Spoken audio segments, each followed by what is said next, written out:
Welcome to SciTech Culture with Steve Kern and Ben Warner, where we examine science, technology and culture in the 21st century. Visit our website at scitechculture.com. Oh, and we're back for more, and I think I'm sensing, Steve, a bit of a recurring theme already emerging out of the last couple of episodes of our discussion. You know, we've got a couple of things we're going to talk about today. You know, the big Zuck's reveal that he's going to get rid of fact checkers off of Facebook. Some curious decisions that Dell's made that they announced at CES with their brand names. But just to start with, I did want to mention last week was a little bit of a rough episode, so apologies, there was a couple of errors in there, but that was only because I was experimenting on the fly with a couple of things as we want to do. But I'm actually kind of excited because I was having a look at this new magnetic mask feature in Final Cut Pro that was recently announced, and I could have used it about 25 years ago when I was working on a film that required a lot of green screen work, and instead of manually trying to do it, you know, on that Windows 98 computer I was using, I could have just, you know, tick and it would have just done it. And I'm actually going to use it for this episode, so hopefully future Ben can edit out the background that I've got at the moment. I might even switch between the backgrounds so you can see what I'm working with here. Hopefully future Ben can pick that up. But it's interesting that I was just really impressed with this tool. Obviously they're saying it's an AI tool because it's analyzing, you know, the trace around you know, a subject. But what really impressed me was that the scale of it. So, you know, for this episode we're just talking about removing a background, but there were actually multiple layers that you could actually add into it as you went along as well. Like, so you could multiple layers between each mask to almost reconstruct the whole image to whatever you want, really. Oh, look, Ben, as you pointed out, you know, technology like this 25 years ago, we couldn't even dream about because no one even thought it was possible. You know, this is a true Hollywood feature probably from 10 years ago when they were doing Lord of the Rings, you know, and that's probably how it's been developed. And now it's available in your home. I don't know. It's unbelievable. It's fascinating. It's super impressive. If you have an appreciation for CGI and really what this means, you know, the fact that it can be done in real time is just mind-blowing to me. But it's the next step, and we've spoken about it probably for the last couple of years, how computing power today is way in excess of what you would do with a normal 2D video. And here are the sorts of tools and applications that you can see are maximising the power at our fingertips and enabling everyone to make a super believable deep fake. Absolutely. And we joked before, like, what do I need, an M4 chip? Maybe I need one now. Like, I noticed that I was quite able to do it on my M1 Pro machine, but the old Intel iMac that I've got was struggling with it a little bit. So to say the least. But that's what those M series chips are for. Oh, that's absolutely right. Yeah, no, time to bin the Intel, mate. Yeah, absolutely. Alrighty. Well, I'm sure we'll get to Intel sometime this year because they're not exactly going all that well anyway for other reasons. But that's a whole other story for another time. Obviously, there's been CES that's been happening. It's that time of the year. I don't know if there was anything really terribly interesting going on that I could see. It seemed more like stuff people would buy rather than, you know, far out there tech, which they normally try and do, which is a little bit different. But the one story that jumped out at me was, which I thought was like goes into the what were they thinking category, was Dell doing a complete rebranding of its entire PC and laptop line. And I don't know about you, Steve, but when I think of Windows computers and brands associated with Windows computers, I actually find, like, you know, the XPS line in particular. You've got the other ones like Inspiron, Latitude, etc. These are actually, you know, close to iconic names in the industry that immediately leap to mind when it comes to a PC Windows computer, laptop. They might not even wonder if it's a Dell laptop. They know it's an XPS laptop. So the fact that they've gone, and not only did they just rebrand and toss all those names out, they went with Dell, Dell Pro, and Dell Pro Max. We won't even go with the sublines of all of those, but someone said in the announcement, asked them straight up, why are you copying Apple's names? And they were like saying, oh, but nobody owns those names, but it doesn't matter, it's perception. Yeah, well, I guess maybe, maybe we just start with the fact we all know how brand and marketing teams work, and maybe it's been 3 years, 5 years since a refresh, and maybe they've got some data that suggests that they need to adopt, really cool names like Pro and Max because they sell. Who knows what it is? I wonder if part of it, just getting back to the Intel side, is to allow more latitude for the AMD chips, which are optional in the range. I've got no idea why they would be doing this apart from the usual idea that they're going to sell more and they're going to be more competitive, and probably, I don't think it's too much of a stretch, even though to me, I don't like the sound of it, but if you're going to rip off the Apple names, then you probably do get a little bit of stardust sprinkled on your Dell. Exactly. But that's the thing that really is really strange in this whole thing, because even if you take that idea of different chipsets or whatever, it's not as if other manufacturers change their brand names when they're swapping chips out. That they'll just highlight on their buying page. I think the Surface line does this, Microsoft does this, where if you want to buy the AMD version or the Intel version or the Snapdragon version, I can't remember I don't know which ones, what combination they're doing, but they actually they don't call it a different computer brand name. They just say it's a Surface. If you want the one with the AMD chip, you get that one or whatever, and they highlight that on their thing. So I don't know why they couldn't do that with their existing brands. Yeah, I wonder. I think probably the AI revolution has a lot to do with it, and they probably feel that by changing the names, they're stepping into the AI space or making it clear that now Dell has a range of products that have AI. But my God, just getting back to CES, I felt they really opened with a bit of a yawn, giving the NVIDIA CEO another chance to try and spruik a $1 trillion, $1 trillion valuation or whatever he was going for. Go for those AI GPUs, of course. Oh my God, yeah. Good luck, buddy. Absolutely. Find them and get them doing something really useful. Exactly. All right, and our last topic for today, Meta's fact-checking changes are just what Trump's FCC had asked for. At least that's from The Verge, and I won't. They've taken a bent there. My interest in this was, the first I'd heard of this was watching Zuckerberg's video, which I thought was all manner of hilarity all on its own, because try as he might, he just doesn't know how to read. It's not about reading the room. He just doesn't know how to nail authenticity, shall we say?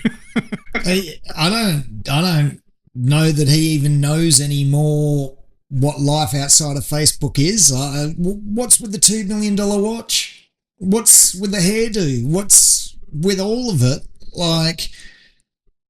And it's like what the comedians were saying about, this is appeal to Gen Z or something like that with the look or whatever. And the more he tries, the worse it gets. Well, I think, anyone who's seen the film The Social Network would know that, not that anyone's seen him in public really for the last 20 years, but it was apparent that he might be socially awkward. And who better to have in charge of a social network?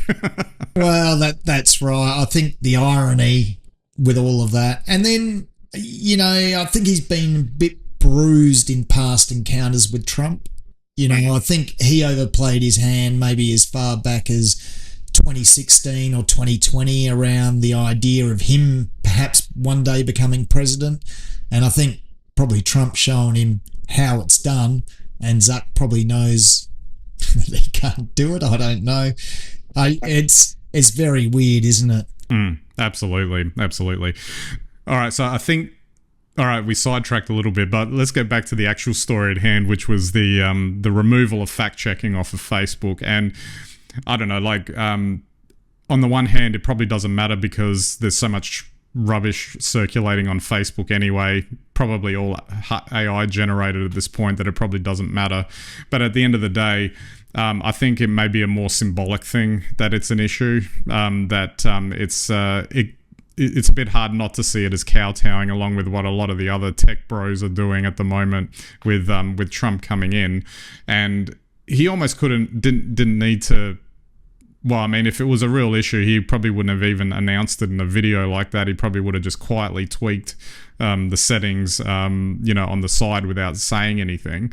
But obviously, it was a statement that he wanted to get in the good graces or whatever. But it all just reeked as, not. Like, oh, we're making this landmark decision for the benefit of the community or whatever. And it's like, it's got nothing to do with any of that. It's just like, my reaction to it is that I barely use Facebook anyway. Yeah, we do some posts for the podcast on it, but I don't use it personally. But this is almost, I saw that video and I was like, maybe I'll just take myself off it completely, because I just can't. I just can't deal with the stupidity of it all. Well, there is the question about who actually uses Facebook anymore. And then there's an additional step to this, which is he's also come out in recent weeks suggesting that, in fact, he's going to boost numbers on Facebook by creating AI accounts to create deeper engagement. And if you know the history of Facebook, which people like us do, where in the past he's been quite happily creating fake accounts to boost revenue and the size of his potential advertising reach. Is he going to tell us which ones are AI? No one's going to know. No one's going to be able to tell. Fake news, what does it matter anyway? Because as far as I can tell, everything on Facebook's fake. Even the posts from your friends. So, so it is, you're right, it's very weird. And it's really a lot of this discussion and it's not just kowtowing to Trump. I think it also shows that he's a guy that's kind of running out of ideas.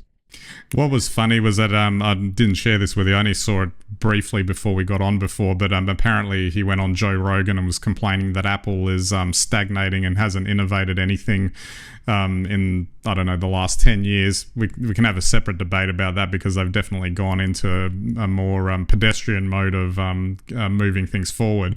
But my immediate reaction to that comment was, well, what exactly has Facebook innovated on? Well, that's it. To me, I was going to say that sounds like a complaint that Apple's done nothing for Facebook. Yeah, that's right. I don't know, what's Facebook done for Apple? Well, I'm sure it would be a different story if Apple wasn't charging him 30% out of the App Store or something like that. But, I'm sure they're not being that petty, or he's not being that petty, I should say. Well, that's right. But yeah, it's very interesting. Just getting back onto that fact-checking doesn't matter anymore. Look, in my personal opinion, once those fake posts or damaging content goes up, it's too late.